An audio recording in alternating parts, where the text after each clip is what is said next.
So hello, welcome po sa first episode ng Team Pilipinas podcast. At ang special guest po natin ngayon, he is a member of the House Committee on Justice and representative ng 1st District of Lanao del Sur, Congressman Zia Alonto Adyong. Hello po, kamusta Kong? Maraming salamat, Mark, sa pag-imbita. Gusto ko lang batiin yung ating mga kababayan sa Mindanao. Maayong buntag. Assalamualaikum warahmatullahi ta'ala wabarakatuh. It's nice to be here. Thank you very much po. Of course, it's an honor to have you here as first guest dito sa ating podcast. Of course, ang usap-usapan, meron pa tayong hangover doon sa nangyaring committee hearing nung Tuesday doon sa impeachment ni VP Sara Duterte. Pero before we tackle yung pong mga nangyari doon, good news muna.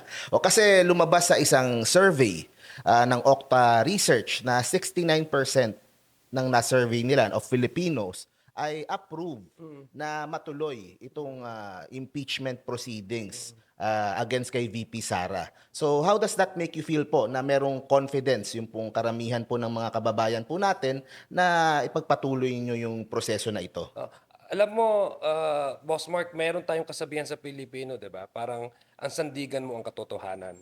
And nakita natin sa bagong survey na ngayon, na karamihan sa ating mga kababayan ay talagang naniniwala doon sa kasabihan na 'yon. Ito ay nagpapatunay lamang na sa tagal ng panahon na pinag-uusapan itong mga allegations ng betrayal of public trust, yung pagtetreten ng vice presidente sa nakaupong presidente, ay hanging pa sa ngayon, 'di ba? So parang gusto nilang malaman kung ano ba talaga ang totoo, no? Base doon sa mga ebidensya na pupuwedeng maipresenta nung mga nag-allege dito sa complaint na 'to. So ito'y it speaks volumes, eh. Kasi dati ang karamihan sa mga naririnig natin nung una, ito'y politika lamang, 'di Yun po ba? ay politically motivated, Oo, yun ang politically sinasabi. motivated. Pero yung mga kababayan kasi natin, naniniwala sila sa proseso na ginagawa natin.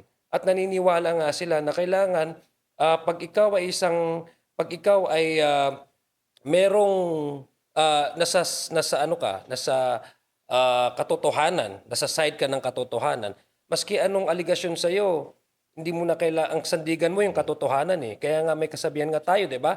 So, ang magiging defense mo talaga ay yung katotohanan at Totohanan talaga. Oh. hindi teknikalidad, Kung no? wala kang maling ginagawa o illegal o korupsyon, wala ka dapat ikatakot. Oo. Yun naman At yun. naiintindihan ng ating mga kababayan 'yon. At gusto nila talaga malaman kasi sa tagal din naman ng panahon, isang taon na Isang rin 'to taon, no? pinag-uusapan natin para may sabi nga nila dapat may closure, 'di ba? Hmm. So, ito yung closure na sinasabi, no? At last, nagsisimula ng mag-roll yung ano, yung proseso. Tingin niyo nakatulong din na ano, Mataas 'yun, that's 69% of oh, our that's mga kababayan.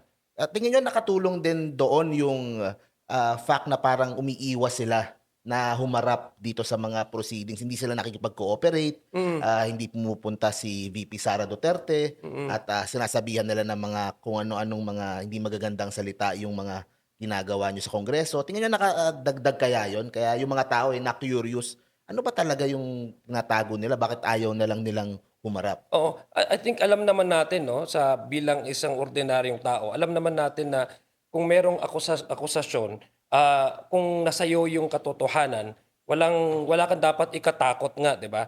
So since na ang dami na nilang naririnig sa media, sa social media, tungkol doon sa mga usap-usapan from both sides, 'no? Ang gusto talaga nila is may proseso kasing nakalatag diyan, eh. Ang gusto nila, kung wala naman talagang tinatago at totoo naman na wala siyang hindi siya Kasalanan. Oh. guilty, wala siyang kasalanan, mas magandang malaman na lang ng publiko sa paraan na naaayon sa ating konstitusyon. So kaya pati na rin sila nako-confuse na rin. Ano ba talaga? That's why yung sinasabi natin na I mean yung result ng Okta research which is 69%, ito yung mga tao na mga kababayan natin na una naniniwala sila na merong paraan para yung hinuhusgahan ay may pakita niya sa publiko na walang katotohanan, Due process, na no? may due process. So, it's not really, kung akong tatanungin mo, it's the people's request to really find out the truth. Ano ba talaga ang usapin dito, di ba? apart from what they have already heard in the social media, yung bangayan. Ano ba yung si Mary Grace And I Piatos na think yan? Sino ba talaga yan? Yung mga and I ganun. think they deserve to know the truth, the people. At alam nila yon. Alam nila yon na bilang Pilipino, at sila naman talaga ang naghahalal sa atin dito, karapatan din nila na malaman yung katotohanan, ang buong katotohanan. Because they deserve that. And at least, we owe them that a means of respecting also their right to really know what's really is the truth here. Tama. Of course, ang headlines nung Tuesday ay yung si Ramil Madriaga, yung kanyang mga explosive na mga testimonya. Pero iniisip ko kung even before Ramil, malakas na yung kaso eh. Diba? Kasi last year nakaprepare na eh, handa na last year eh. Pero ang gusto kong malaman, as it stands now, how do you think the impeachment will hold up pag naiakyat na sa Senado? Una, yung testimonya or yung affidavit kasi ni Madriaga, parte yun doon sa complaint na final yung Sabalia et al. Kaya naimbitahan siya para ma-confirm kung una, siya ba talaga yung nag-issue ng affidavit na yon. Kung siya ba talaga yung gumawa ng affidavit at kwento ba niya talaga yon. Pero more than the Madriaga, kasi ako, kung papapansin, if you go back to the clip ng video, ng live stream na yon, I dwelled more on the issue of yung implementation at saka yung utilization ng confidential funds. Kasi mga naman nabanggit siya doon na mga personalidad na nabanggit nung unang during our good government na hearing. Andiyon si si Major La Chica, Major Nolasco, andun si Miss Gina Acosta na SDO. So kung titingnan mo yung affidavit niya, Dumadagdag. dumadagdag doon. Corroborating, eh, no? Parang, Dumadagdag doon sa sinasabi ni Miss Miss Gina Acosta na SDO. Kasi during our investigation, inquiry noong sa good government, nung previous na Congress, nakaraang Kongreso, ang sinabi ni Miss Gina Acosta, kasi siya yung SDO, Special Disbursement Officer. Siya dapat yung tagapamahala, siya yung pag-i-encash ng cheque at siya yung supposedly na magre-release, mag-i-issue ng mga confidential funds na naayon sa joint circular memorandum, di ba? So, ibig sabihin, siya yung magbabayad either purchase of information or reward. Pero nung nagkaroon ng investigasyon nung nakaraang kongreso, ang sabi niya, she was instructed. Kasi tinanong siya, can you confirm itong acknowledgement receipts? Na merong Mary Grace Piatos, may Coco Villamin, may Milky Sikuya. So we ask her, can you confirm, makukumpirma mo ba itong mga nakalagda dito na tumanggap nitong confidential funds? Ang sabi naman niya, wala siyang kaalam-alam. Dahil ang instruction daw sa kanya ng Vice President is to hand upon the encashment of the check, to hand this amount to Major La Chica. Diba? Colonel La Chica rather. Kay Colonel La Chica. Doon sa affidavit din ni Madriaga, ang sinabi niya, he was called, he received the call from the Vice President na sinasabi niya, sila ni Colonel Nolasco, meron silang gagawin transport. Diba? So, tinext ito ni Madriaga, itong si Colonel Nolasco, para para sabihin na may instruction. Diba? So, ang sinabi ni Colonel Nolasco, pupunta sila sa DepEd Central at nakita nila, sabi nga ni Nolasco, according to his affidavit, ayan na, nung nakita niya na si Colonel La Chica at saka si Miss Gina Acosta, which he later found out na yung si SDO, Special Disbursement Officer. At doon nila natanggap yung pera. So, kung pagsusumahin mo yon, una, si Madriaga was instructed by the Vice President. Miss Gina Acosta was instructed by the Vice President. Hindi naman ata nag-uusap ata si Madriaga at saka si Miss Gina Acosta para magtugma yung kanilang kasagutan. No? At sabi nga ni Madriaga, hindi nakilala lang niya later on na yung pala si Miss Gina Acosta na SDO. And nandun si Colonel Nolasco at saka si Colonel La Chica. So, doon yung para sa akin, nag-corroborate, kumbaga merong alignment kung ano yung naging kasagutan ni Miss Gina Acosta noong nakaraang investigasyon, inquiry, nung tinanong siyang, alam mo ba at kinukumpirma mo ba na itong sila Milky Sikuya, itong sila Mary Grace Piatos, ito sila Kokoy Villamin, ay sila yung taong nakatanggap talaga. Ang sabi niya, wala siyang kaalam-alam dahil ang instruction sa kanya ay ibigay niya kay Colonel La Chica yung pera na na-encash sa land bank. Ito naman din si Madriaga, tinawagan din, instructed din na to meet Colonel Lolasco. So, yun yung mga bagay, o yun yung mga bagay para sa akin, doon sa affidavit ni Madriaga, na makikita natin meron talagang probable cause to proceed with the full-blown trial sa Senado. Yun lang naman ang Kinukumpirma ano, naman natin doon kasi nasa affidavit niya yun eh. So kinukumpirma natin kung totoo yung mga sinasabi niya at kung itong mga sa affidavit niya ay mako-confirm niya sa ating during the investigation, during the hearing. Yun. So, yun naman ang ginagawa nyo ngayon sa House Committee on Justice, di ba, is to build it enough to have probable cause eh. Hanggang Oo. doong level lang eh. Pero may yung kasi, yung sa mga kababayan nating iba, and even doon sa mga kakampi doon sa kampo ni VP Sara, kumbaga, they are trying to, tinatanong nila, bakit daw pinagbabawal yung Tayo mga... naman, boss, just to interrupt po, tayo naman, wala naman tayo pinapanigan dito eh. I mean, this is beyond politics eh. Sabi ko nga, ang ating mga kababayan, may kasabihan nga tayo sa Pilipino, ang sandigan mo yung katotohanan.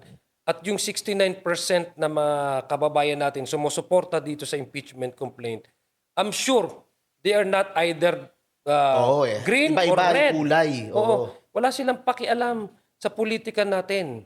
Politika ninyo, wala kaming pakialam. Ang gusto lang namin ay malaman ng katotohanan. So, tinatayuan natin dito is this is already beyond political personalities or individuals. Ang tinatayuan natin dito, tulad ng ating mga kababayan, ay malaman talaga natin ang katotohanan. Kung ang impeachable officer ba, halimbawa, si Vice President ba, dahil ayon sa saligang batas, impeachable office yung kanyang ina-assume ngayon na opisina, ay nararapat bang is she fit to continue on as she currently occupies now the office. Ayun. So, yun po, ang napansin din nga po natin is yung steady leadership, of course, ni Madam Chair Luistro dito sa buong proceedings. She was very strict pagdating doon sa probing questions. Di ba? Yun ang napansin ng tao eh. Pati ako nga, nasabi niya, oh, that's probing question. Di ba? Tapos bawal din yung pag-cross-examine doon sa... Which is, totoo naman. Totoo di ba? naman, totoo naman. Pero yung ibang mga tao kasi medyo naguguluhan. Paano ba yung prosesong ginagawa ngayon sa House? At bakit bawal? Like for example, yung pag-cross-examine doon sa resource person o titignan yung tatanong, kino-question yung credibility ng resource person. Ano po ba yung prosesong nangyayari ngayon? Una, kasi ba preliminary investigation tulad sa piskalya, 'di ba? Kung meron talagang probable cause para yung SAD yung kaso. Similar din dito sa ginagawa sa Committee on Justice na i-confirm halimbawa yung mga material allegations na nandoon sa complaint na yun. Kung unang-una, totoo ba? Halimbawa, kung may subpoena yung mga subpoenas para makuha yung at testificandum, yung subpoena jusis tecum, yung testimony halimbawa nang nagtumayo na nung nakaraan halimbawa na guest natin or witness nung nakaraang kongreso, yung mga allegations kung matetestify ba halimbawa na valid, nagkaroon ba ng examination, yung sinubmit halimbawa Mga ng findings, NBI, no? yung findings sila, kung true copy ba ito, verified ba ito. So, we cannot go beyond the allegations halimbawa to a point na gusto nating mag-solicit ng additional evidences. Halimbawa lang, no? And hindi siya akma doon, halimbawa in the case of Madriaga, hindi siya akma doon sa mga testimonya niya, doon sa affidavit niya, na gusto natin ay suportahan pa, halimbawa na gumawa pa tayo ng ibang rason para to corroborate, because that's already the job of the defense and the prosecution during the Pag-akyat trial. sa Senate. So, Oo, hindi pwedeng dagdagan o Oo, hindi po pwede maaaring dagdagan na magiging ano na siya, magiging to a point na probing na siya. Yung hindi ko lang hindi kasi ako Tagalog eh. Ano ba yung probing sa Tagalog? Yung parang uh, nagdidigdig ka pa deeper, no? Beyond what is already what is already narrated as far as Madriaga is concerned, what is already narrated under his affidavit, no, official and supplemental mga affidavit. mas hindi na pwede yung mas Oo. lalaliman mo pa At o mas saka, malalim pa na na-mention mo si Chairperson Jinky Luistro. Very, very careful siya. Very, very conscious siya na hindi ma-violate yung yung hindi ma-violate or hindi mag-go beyond kung ano yung specific mandato function nung ng House of Representatives sa ngayon. And this is also in compliance with the Supreme Court ruling na mag-extend, no, yung recent ruling ng Supreme Court, mag-extend ng due process doon sa respondents. Mapapansin mo din, apart from yung probing, sobrang stricto siya, di ba? Uh, Tinatawag din niya yung respondent every time na nagsasalita or pagkatapos magsalita ng resource person, at tinatawag niya yung respondent kung nandyan ba para mapagbigyan din ng opportunity na magpresenta din ng kanilang sariling counter, no? counter lalo na kung Evidences, no? pag nababanggit sila doon Pag sa nabanggit affidavit. sila doon. So, makikita mo yung gano'ng ka-conscious every step of the way si Chairperson Luistro na ayaw niyang lumabag o lumabas doon sa binigay na mandato at parameter ng House of Representatives bilang isang institusyon na binigyan ng Constitution ng exclusive right to initiate, no, an impeachment process. So gusto lang natin maintindihan ng ating mga kababayan na ang trial po talaga Actual trial. actual trial ay nasa Senado. Ito po ay parang sa piskalya na kumukuha lang tayo ng probable cause na meron talagang rason, baga in layman's term, no, merong kumbaga merong basis Yung reklamo, yung ang House complaint. of Representative, kasi ang House of Representative ang tatayo na prosecutor sa trial para iunsad ito sa Senado acting as an impeachment court. Speaking of yung mga findings ng mga iba't ibang ahensya pagdating dito sa impeachment case na ito. Yung pong sa COA, di ba? Kasi po ang nasasabi nung iba, sinasabi nila na cleared na daw si VP Sara sa COA, bakit daw meron pang mga ganyang reklamo ng impeachment. Na-clarify po, di ba? Nasagot nung Tuesday. Sinabi nung COA mismo, nung taga-COA mismo, na yung pong 73 million sa fourth quarter ng 2022, then another 375 million first to third quarter of the following year. How does this strengthen yung pong case na hinahanda po ngayon for VP Sara, against VP Sara? Yes, kaya nga ginagawa natin itong proseso na ito para ma-dispel yung mga haka-haka, no? Kasi ang daming ngang haka-haka sa social media, it's either wala na o na-dismiss na. Ito yung paraan para malaman ng ating mga taong bayan at mabigyan sila ng accurate at totoong impormasyon.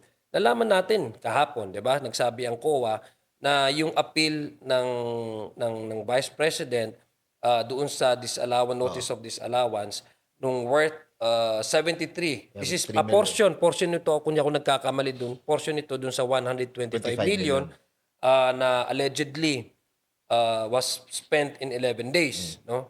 Ang sinabi naman ni Madriaga, One day lang daw, it was 24 hours disposed lang. in one day, no? Pero that is his affidavit, no? That it remains to be supported by evidences in the trial. So anyway, sinabi naman dun ng COA, nung head ng ICFAO, na reject, no, yung kanilang appeal. for review nitong 73 million. Ibig sabihin, ang order ay to restitute, no? Ibig sabihin ibalik na agad-agad itong 73. Final na po ba 'yon na nautos ng COA? Kailangang ibalik yung 73 As far million? as the decision is concerned, sa ICFAO, yun ang final Yun na na yung ano nila. final. Pero I think there's still avenue, legal avenue for them to Puwede pa nilang challenge that in the Supreme kahit Court. i-challenge sa Yes. ibang ano, ibang Oo, korte. pero ito yung nagpapatunay na yung mga yung aligasyon ng una nung complaint ay it vindicated May basihan na ano? may basihan na yung pag-utilize ng confidential funds ay hindi naaayon doon sa joint circular. Kasi ang sinabi naman doon sa joint circular, unang-una, 'di ba? At na panood naman natin ito kahapon, yung explanation ng COA na una, hindi po pwede halimbawa yung Special Disbursement Officer na i-delegate niya ang kanyang mandate or authority sa ibang Ibang tao. tao. That's Dun pa lang number one. mali Doon na pa eh. lang Oo. red flag na yon sa COA, 'di ba? Na hindi po pwede halimbawa in this case si SDO La Chica, hindi niya po pwedeng i-transfer o ipagkatiwala Ipagawa sa iba, oo. pagawa sa iba ang dapat na gawin niya. Kaya nga kung mapapansin natin ah, doon sa naging desisyon ng COA para ipabalik yung halagang 73 plus million pesos immediately, hindi lang ang Vice President, pati si SDO Gina Acosta ay sinasabihang ibalik niya, pati si Colonel La Chica sabi ay ibalik, no? So, ang naging additional na information natin na nakuha ay yung pagsabi din nila na meron ding notice of disallowance doon sa first, second, and third quarter nung 2023. Sumunod na taon, Kasi no? pinag-usapan natin yung 73 million ay nung last quarter, which is December, no? Yung pag-release, di umano, nung 125. A portion of that is 73 million. Yung sa the following year, which is 2023, meron din ng COA na na-flag sila ng first quarter, second quarter, and third quarter nung pag-utilize, no, paggamit ng confidential funds na hindi naaayon doon sa joint circular. That's why na-issuean ng notice of disallowance. Ngayon, baka meron din pagkakataon na mag-a-appeal na naman, halimbawa, kasi hindi pa naman din penal yun, no?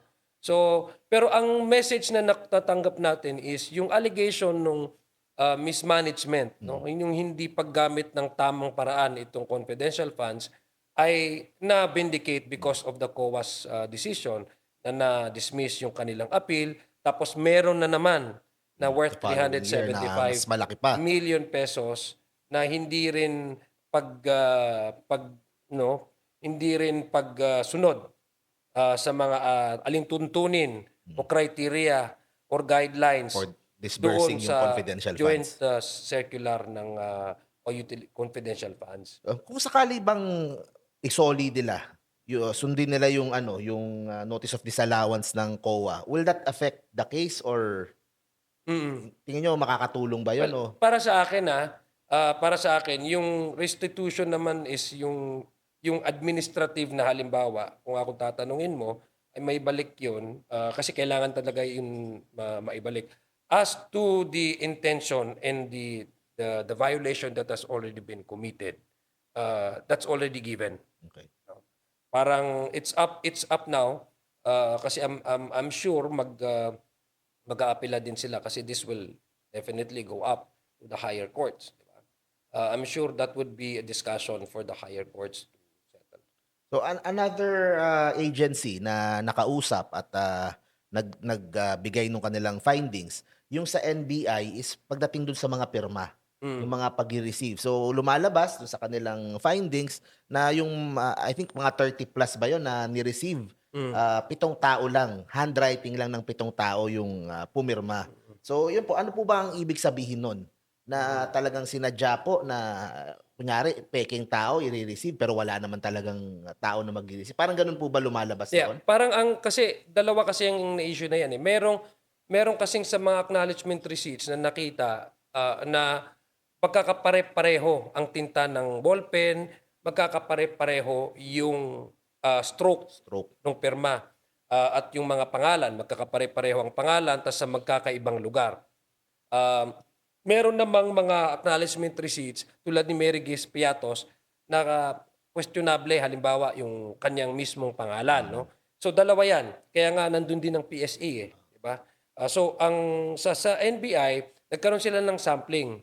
So out of the 85, kung di ako nagkakamali, out of the 85 samples, 35 of the acknowledgement receipts na natanggap na under forensic examination ay yun nga lumalabas na pare-pareho yung stroke, na ang kanilang naging report at analysis nila based doon sa kanilang forensic examination ay iisang tao ang sumulat.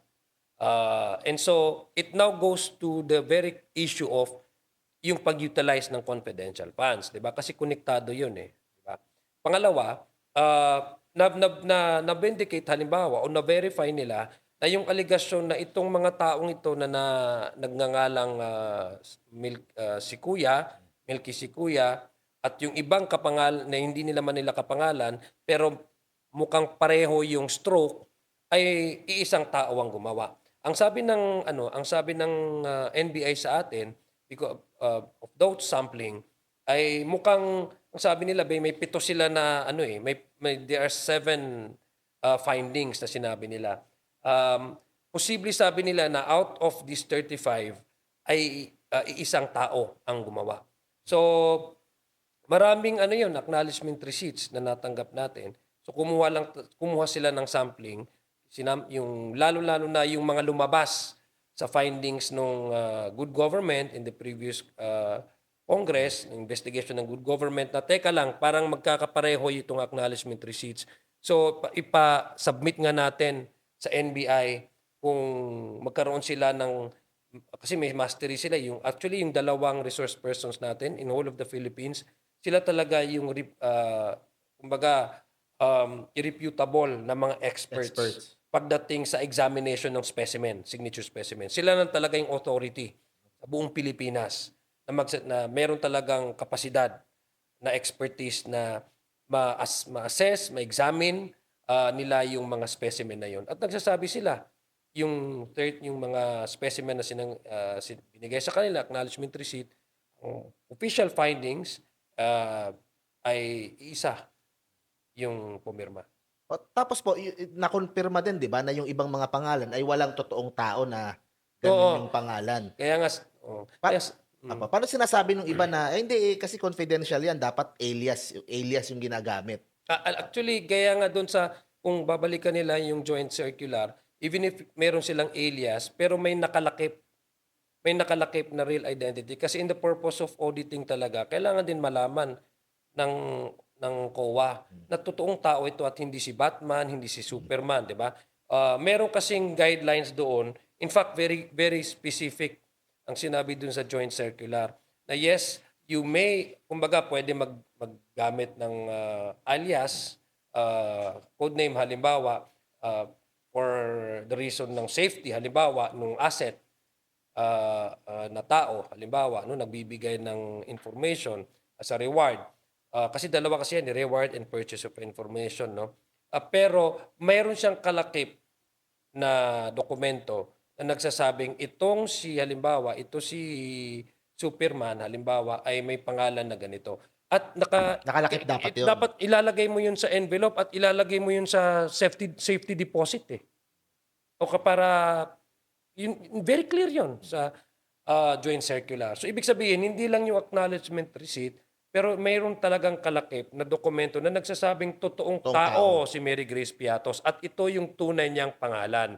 Kasi magsusumite rin sila ng mga dokumento na nagsasabing ito si Mary Grace Piatos. In fact, the way it was described on the transfer of the documents, ilalagay sa safety deposit. Deposit. And then ita-transfer Para o if kailangan ibibigay i-check. sa COA for the purpose of auditing. Yung pala dapat kasama talaga na walang ganun dito Sa sa mga. pag-IS, ayun ang sinabi dun sa ano yun, sa notice of disallowance na wala silang natanggap na Natanggap na gano'n. gano'n. That's why they cannot rely solely on the acknowledgement receipts. Punta ngayon tayo do'n sa tinatawag nilang weakest link daw, itong si, Ramil Madriaga.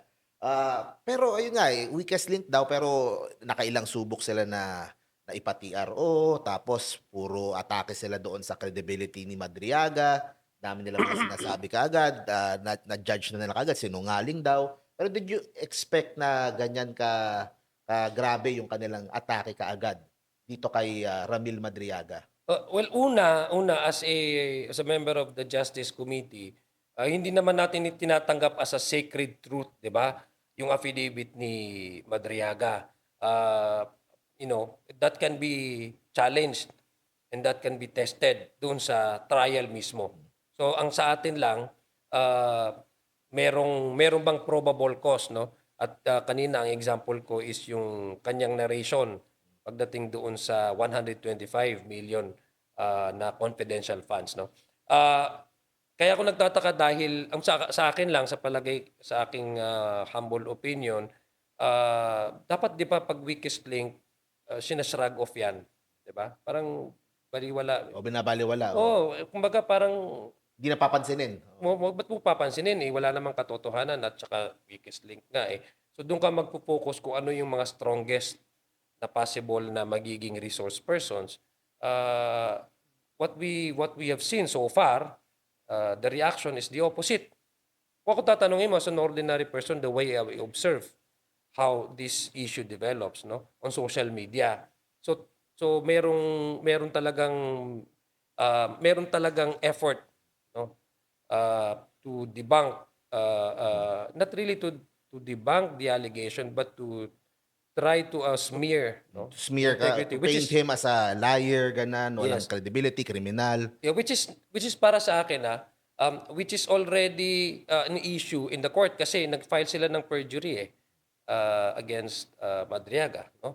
So, ang sa akin lang palagay yung portion of the affidavit of Madriaga, though I do not actually dwell so much on that kasi mga anecdotes ito, 'di ba? Oo, yung iba naman, Mga anecdotes, yung iba doon, nag-usap daw sila nung dating pangulo, Hindi which naman is siya which is magagamit dun anecdote. sa impeachment Yes, which is anecdote. Kaya nga kung nagtanong ako doon sa sa actual na connected doon magagamit. sa complaint, no?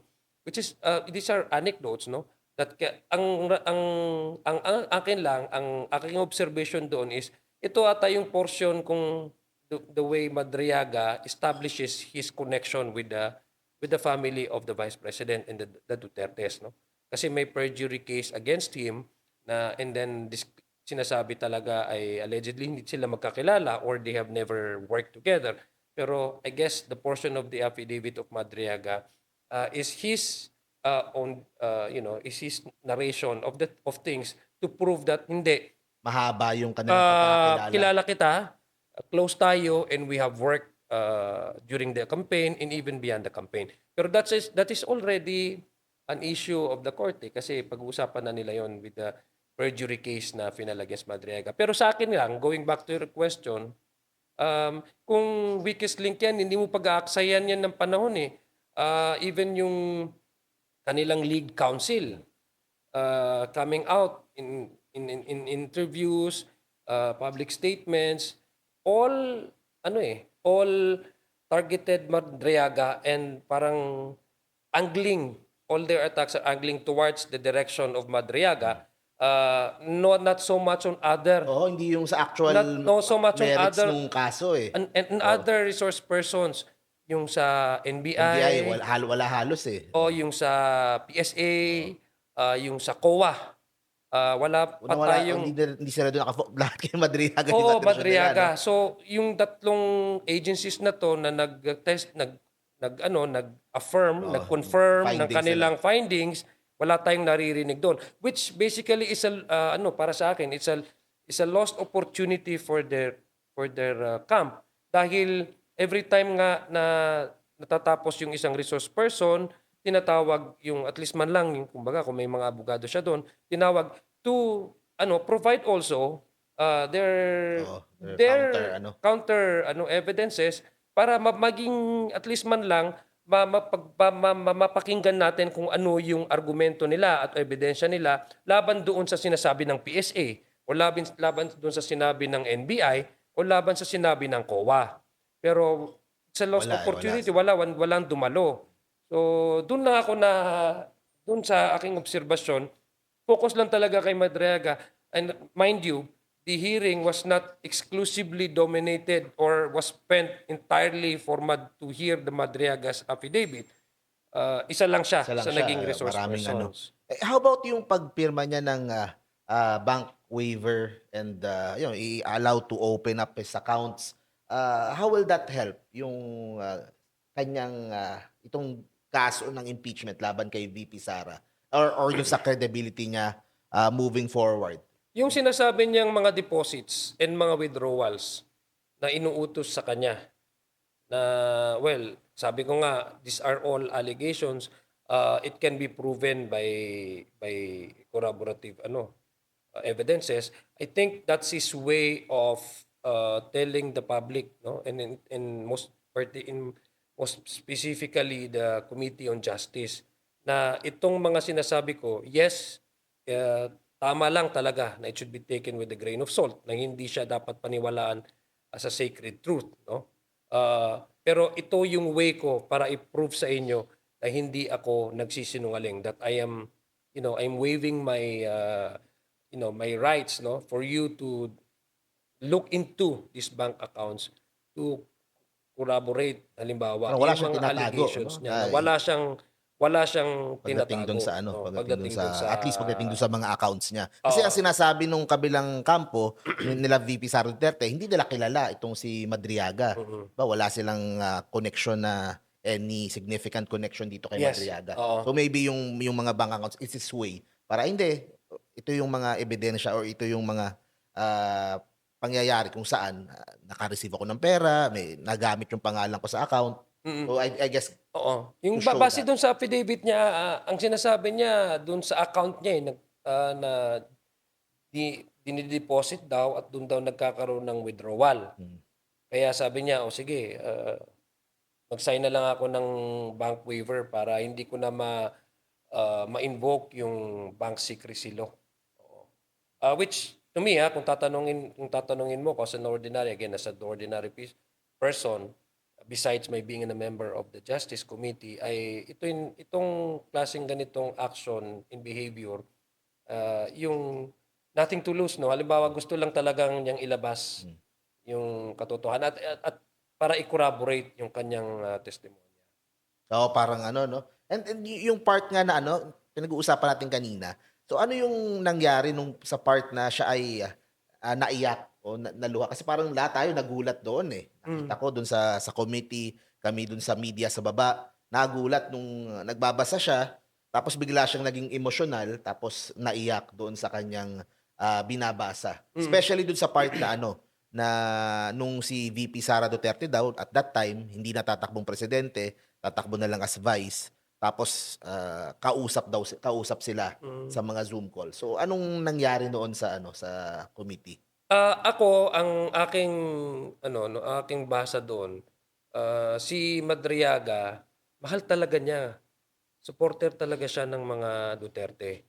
Naniwala talaga siya at some point, no, na pag-asa lang talaga ng bayan ay sila, no, ang lalong-lalo na yung kandidatura ni Vice President Sara Duterte, because according to him, again, in his affidavit, ang pinu-push talaga nila na tumakbo ang Vice President as President. So, nung binabasa niya 'yon, para sa akin, bumabalik siya doon sa oras na 'yon, mga panahon na 'yon, na talagang 100% yung kanyang tiwala Devotion, eh, oo. at suporta sa mga Duterte. So, ngayon na nasa ibang katayuan na siya, I'm sure lahat naman tayo na nararamdaman din 'yon. Hindi madali para sa kanya, halimbawa, na ilantad ito lahat, na at some point ay siya ay naging loyalista rin. So, parang yun yung nabalikan niya na panahon na masakit sa kanya, na of course it bears too much emotion at that point in time na ilahad niya itong mga ano no, pagkakataon na ito na sila ay nagmi-meet, kung ano yung mga bagay-bagay na ginawa nila during the campaign. Dahil lahat naman tayo sumuporta din sa kandidato, 'di ba? Pag sumuporta ka kasi sa kandidato, talagang all in ka, eh, Mm. 'di ba? Yung energy, Naniniwala ka your talaga dun sa ano. time, naniniwala ka talaga doon sa taong 'yon. Karapat-dapat dito sa Mm.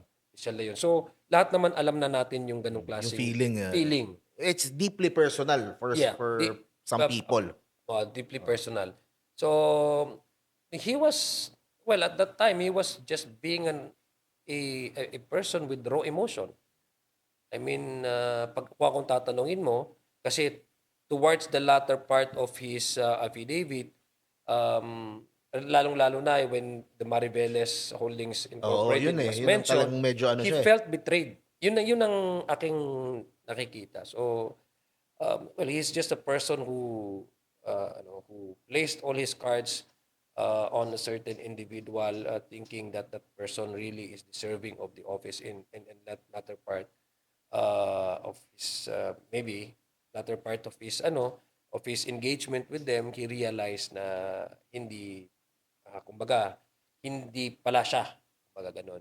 Whatever the reason, I think he was at that point in time when he was crying, he was sobbing. Kasi yung, Naghalo-halo na siguro yung emosyon nun, eh. yeah, halo-halo na. Parang he felt. Maybe we can say also takot. Mm, Dahil, I mean, oo. sino ba naman ang hindi matatakot, no? Sabi mo nga, naghalo-halo na. So, he was just really a person, sabi ko nga, with real emotion. Oh, so ito kung um, nagsalita si Attorney Sal Panelo Mhm. against sa'yo. Gusto ko lang medyo ano, hingan ka ng reaksyon if Yeah, okay. possible. Sinabi niya 'wag daw kayong mag-grandstanding doon sa Kongreso dahil hindi daw kayo abogado. Okay. Do you have any reaction Well, to this? una, uh, f- seeking for the truth and finding the truth. That's number one. It's not exclusive job of a lawyer. Lahat tayo, it's our civic duty. That's number one. Number two is, as a member of the Justice Committee, it is also my mandate and obligation to really seek out again truth by means of looking at evidences or documents. That's number two. Tsaka alam niya 'yon. Hmm. Alam naman niya 'yon. Number three, I he's not my idea of a good lawyer. I mean, I don't take advices from him. And thank you. Thank you for that advice. Kung advice man 'yon. But thank you but no thank you, because he's not my idea of a good lawyer. Maraming salamat. Pero again, thank you but no thank you. Yung sa naging response ni VP Sara Duterte doon sa lahat ng lumabas doon sa hearing nung Tuesday, you would think na she would react doon sa findings ng NBI o ng COA, pero ang nag-react siya doon sa ano, doon sa nasabi ni Madriaga about her being academically challenged. Tas tinawag pa niya na, bar flunker, 'di ba, itong si Madriaga, and parang yun, dinidemean niya yung mga hindi pumasa sa bar exam. So, anong masasabi niyo na out of, ah, lahat ng puwede niyang pag-reactan dun sa mga nasabi ng Tuesday, doon pa siya nag-focus? Ah, kaya nga ah, kaya nga pati ako no nagtaka rin, kasi si Madregia supposedly yung na Weakest link daw. weakest link.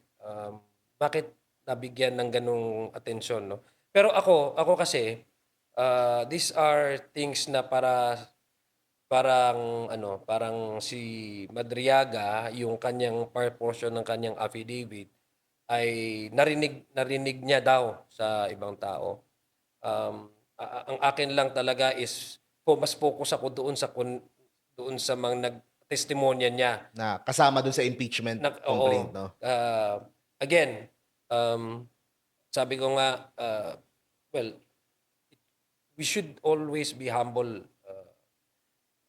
in trying to, halimbawa, if we engage ourselves with in national or public discourse, Kasi pwedeng hindi naman tayo magka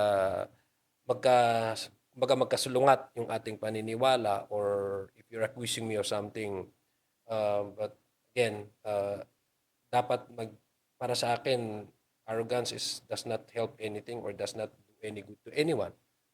Um, Ako, ang akin lang is sagutan nila tayo eh, di ba? Parang, Kasi uh, parang nagiging personal, eh, parang gano'n instead of, just answering yung mga, allegations ng corruption, yeah, ng misuse ng parang, funds, yung personal na ang mas nagiging which mas is, tumatama oh, sa which ano. is tama, which is hindi deserving ng taong bayan. Um, Hindi dapat yun ang pag-usapan ng Hindi malaki 'no, dapat oo. pag-usapan yon, yung kasi diversionary tactic Yung painting, 'di ba, yung painting. painting, yung mga gano'n, Ano lang yan eh, mga kumbaga parang mga masyado sideshow, namang eh, parang masyadong minimal na para sa akin pa it's too minimal to even require too much attention in too much public discourse.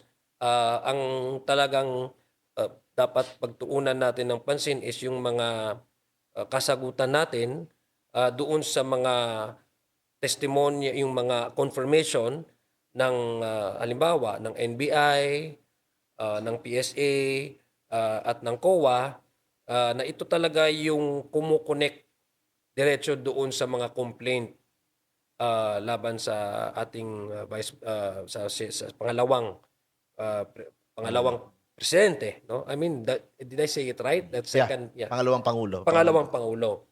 So, yun na dapat yung mapag-usapan. mm, Sabi mo nga, para sa akin, it could be a diversionary tactic, no? Para hindi mag-focus doon sa real meat of the discussion. tama, tama. Yun speaking of, that, next week, magpapatuloy itong mga hearings, itong mga presentation ng mga evidence. I think, ang naimbitahan si former Senator Trillanes, representative from AMLAC. So ano po ba yung aasahan na mangyayari, dito po sa, magiging hearing next week? Alam ko si Senator Trillanes mukhang doon sa issue ng SALN eh. Hindi ako nagkakamali eh. And then pati na rin yung sa AMLAC, ah, sa SALN ata din yon. I think ang ombudsman din ata eh, invite din ang ombudsman. Kasi may mga subpoena na na-release, na-issue ang committee para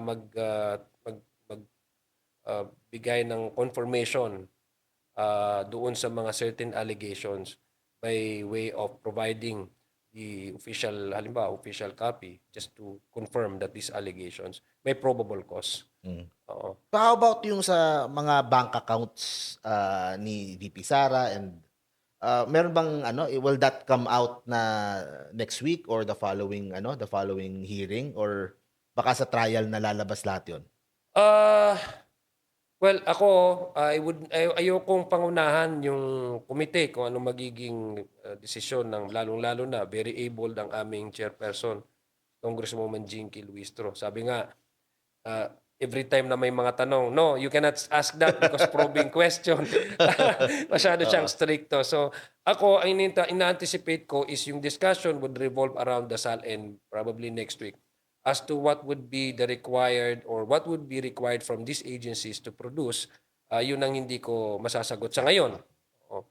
Dahil, again, ayokong pangunahan ang maging decision. Baka sabi sa akin si Jinky na, oy, probing ka kasi we're just here to oo, eh. establish probable cause at hindi to trial. So para malaman din ng mga kababayan natin, I think meron pang tatlong hearing dates ba? Meron. Tapos Initially, yes, merong 3 hearing dates. Tama ka. I think kailangan kong balikan yung schedule ko oo, kasi ano.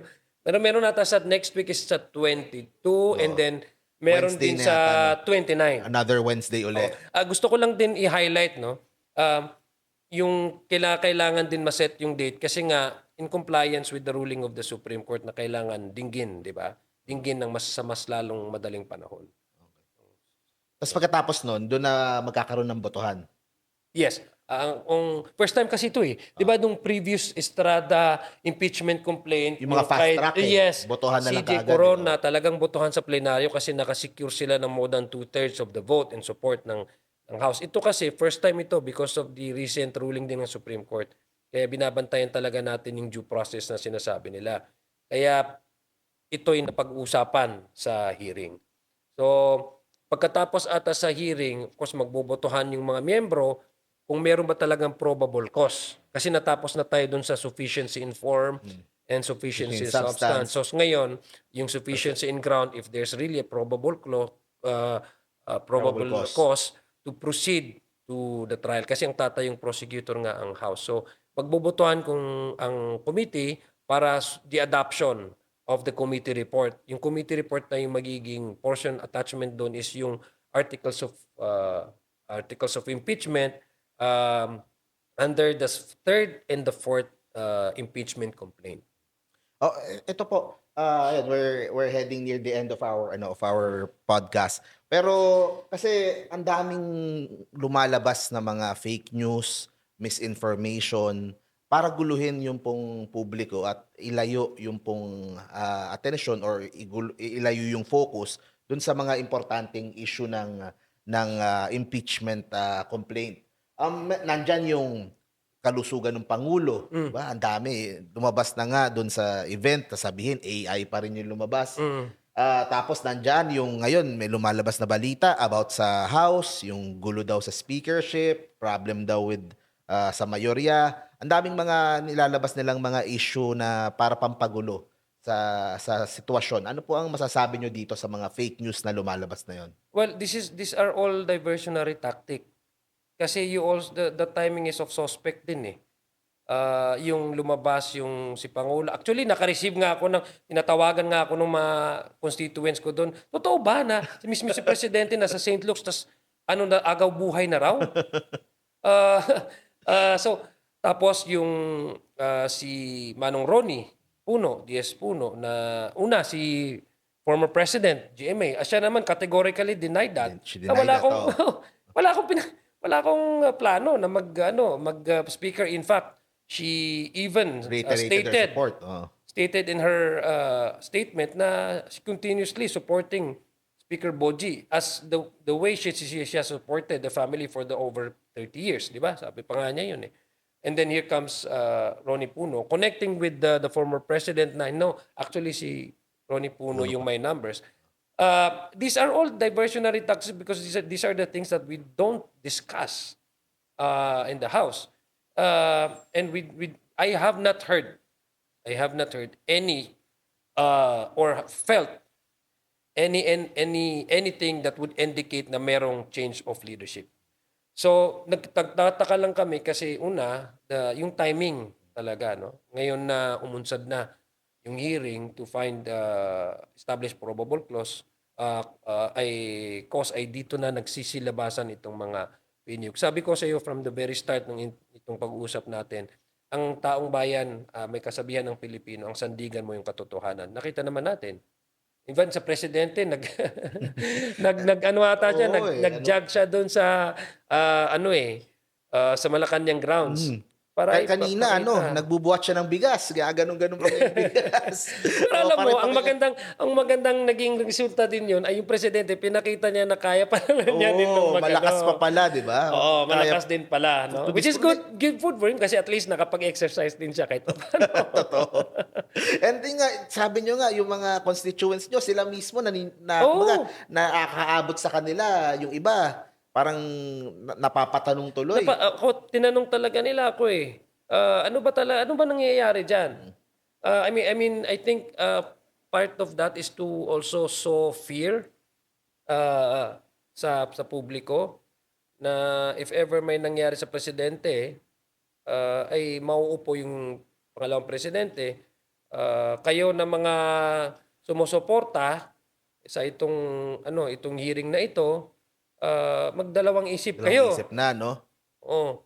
Kasi baka the tide might turn and then you might become the next I don't know, target. Parang nakakaano naman yun na they would go to the level na they would invent na someone already died, That's nakaratay the na. worst Oo. type of politics eh. I mean, ganun talaga yung hindi maganda sa politika sa totoo lang.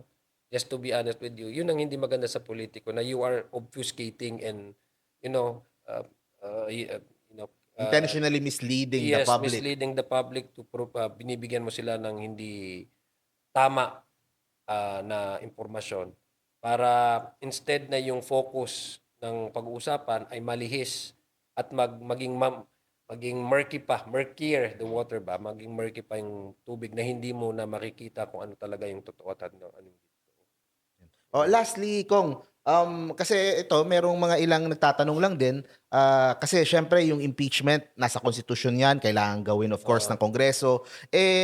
Napagsasabay ba ito in facing yung oil crisis na kinakaharap natin ngayon? Baka naman daw napapabayaan or hindi natutugunan yung pong mga pangangailangan doon sa mga ibang problema ng bansa. So ano pong masasabi niyo po doon? Alam niyo ang framers ng konstitusyon, yung gumawa ng konstitusyon, talagang they were looking ahead of ano ahead of time eh. Parang na-foresee na nila the structure by which the structure of government, but by which they were designed, itong three branches of government, the way that they were designed is precisely to address multifaceted problems and concerns.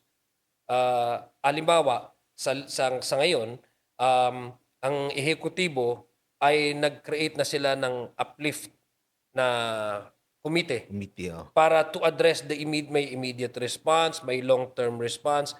Papasok ang Kongreso doon sa pag-aamenda at pag-introduce ng mga bagong pulisiya para yung effect nitong crisis na ito ay mabigyang solusyon. Hindi lang yung panandalian at yung immediate na response, pero magkaroon ng long-term Long-term, and no? sustainable. Oo. No? Nakita naman natin, ginagawa natin yan na nag-hold ng committee hearings. No? Yung design kasi ng ating structure of government ay kaya niyang mag-multitask.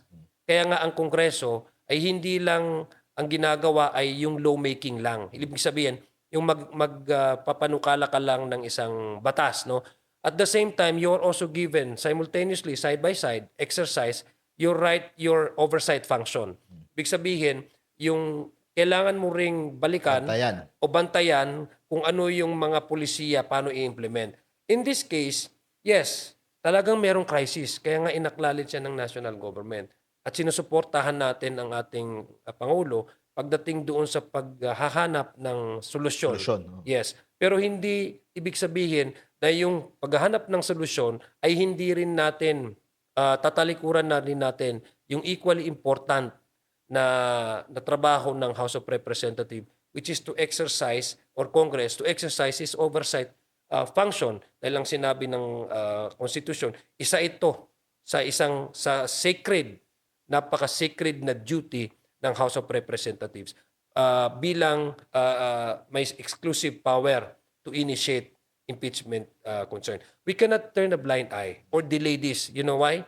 Because magagalit naman ang Supreme Court sa amin. Ang sinabi ng Supreme Court, you have 10 days upon referral. Remember, itong mga complaints na ito have filed by private citizens. Pag na-file yan sa Kongreso, nagiging pumapasok na Sets yung into motion the whole constitutional process. duty. Oo. Yung constitutional duty mo. No? Sinumpaan mo yun eh. Diba before we assume the office, nagnumpa kami that we will, kumbaga, I'm just paraphrasing we will be faithfully, no? Uphold. Uphold the Constitution without mental reservation or purpose of evasion. Now, ang sinabi ng recent ruling ng Supreme Court, pag na-file yan ng private complainant, in-endorse yan ng isang miyembro, you have 10 calendar days to refer this to the Committee on Justice. If we don't refer this to the Committee on Justice, that is clearly violating yung last portion ng oath of office na sinasabing without purpose of evasion, no? Mental reservation and purpose of evasion. Kasi that's already evasion, halimbawa, that's kung tatalikuran namin. No? Pangalawa, sinabi naman doon, pag na-refer na yan sa Committee on Justice, you have 60 calendar days para ipadinggin, pag-usapan, mag-establish or arrive into a conclusion which is establishing the probable cause. And then file it to the plenary, subject it to a plenary vote. Yun ang sabi ng and be mindful of the due process doon sa respondents. Ngayon, kung sasabihin namin na hindi natin yun gagawin, Tsaka na muna yan. tsaka na muna yan, na design naman ang ating gobyerno, ang Kongreso, to handle Multiple committees, iba-iba, multiple problems, concerns. Hindi lang ito nangyayari. Ang daming, maski even without the impeachment complaint, there are several concerns that we are handling. And we can do that simultaneously. Kasi we are designed to multitask. And the framers of the Constitution and the people expect us to do multitasking. So we are designed to do that. So hindi naman po pwede na tama na talagang mayroong problema ay itong complaint na to, i-violate na naman namin ang ruling ng Supreme Court. Baka naman magalit sa atin ng Supreme Court. Pangalawa, baka naman violation naman talaga doon the very oath office that we took before we assume office. So, pwede naman ipagsabay talaga ito. Wala namang problema. In fact, nakikinig nga ako dun sa interview kay Attorney Jess kasi kailangan ko, ako naniniwala ako doon sinabi niya, kung ipatigil ba yan, titigil ba ang konstitusyon? Kasi ang sinabi sa konstitusyon, tuloy-tuloy dapat yung Titigil ba yung oil impeachment. crisis? Yes, titigil ba yung oil crisis kung itigil yung Bababa yung presyo ng gasolina. And I would like also to remind the people that yung tong problema na ito ay hindi to bunsod nung kawalang kumbaga bunsod ng yung Anything local. yes, bunsod ng effect ng current policy. Ito ay bunsod ng giyera sa Gulf states o na Gulf region rather, the Gulf region, na yung epekto nito ay sa ating bansa. That's why multifaceted din yung approach natin. Andyan na yung sa legislatura, andyan din yung ehekutibo na ginagawa. In fact, yesterday, napapansin nyo, nagkakaroon din tayo ng hearings, issue on excise tax. Ako, naniniwala ko, kailangan talaga magkaroon ng cap ang VAT in terms of emergency.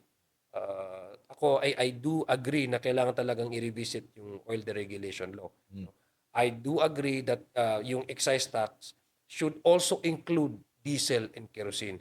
Kasi ang ginagamit karamihan kasi sa atin sa Pilipinas, lalo-lalo sa transportation and even yung trucks and delivery mga boats, of mga goods, mga etc. isda, are diesel. I mean, these are all diesel-powered vehicles, no? So talagang magkakaroon ng effect 'yan. Kahapon nga, just to baka idagdag ko na lang. Kahapon nga, we invited itong sinasabi nating bumubuo sa service economy. Lalong-lalo na yung sa transportation, yung sa Grab, yung Pink Panda? Food Panda. Food Panda, sorry. Food Panda. Kulay pink kasi Pink kasi yun. yung nila Food Panda and many others, no? Yung mga couriers sa services, transportation, sila talaga yun din yung apektado din Affected sila. talaga, No? So, ang sinasabi nila is, karamihan talaga sa mga ginagamit na mga regular na vehicles doon sa mga enrolled na mga drivers nila ay diesel. Kaya ako, naniniwala ako na kailangan talaga magkaroon din ng ma-include itong diesel at saka kerosene doon sa pagbibigay ng pagkat ng excise tax. Because yung oil derivatives din, yung ginagamit ng even the food packaging na nakikita natin sa mga prime commodities in supermarkets, yung mga petrochemicals ang ginagamit, these are all Tied to diesel, them, yes. affected din sa Gumagamit din sila ng ganung klaseng oil derivatives, no? So kailangan talagang ma-exercise. So my point really is that ginagawa ito multifaceted at designed ang ating gobyerno na talakayin yung iba't ibang problema all together simultaneously. Thank you very much, Kong. Maraming salamat Maraming po. salamat. And ako po, hope to see you. Thank you. To see you again sa mga susunod na natin sa mga habang tuloy-tuloy itong impeachment complaint at yung iba pang mga developments diyan po sa Congress or House of Representatives. Kasi that's what you do You represent the different districts of the Philippines. So kami po dito sa Team Pilipinas, tuloy-tuloy lang po yung aming coverage dito sa mga issues dito sa bansa. And see you po sa next episode ng Team Pilipinas Podcast. Bye-bye.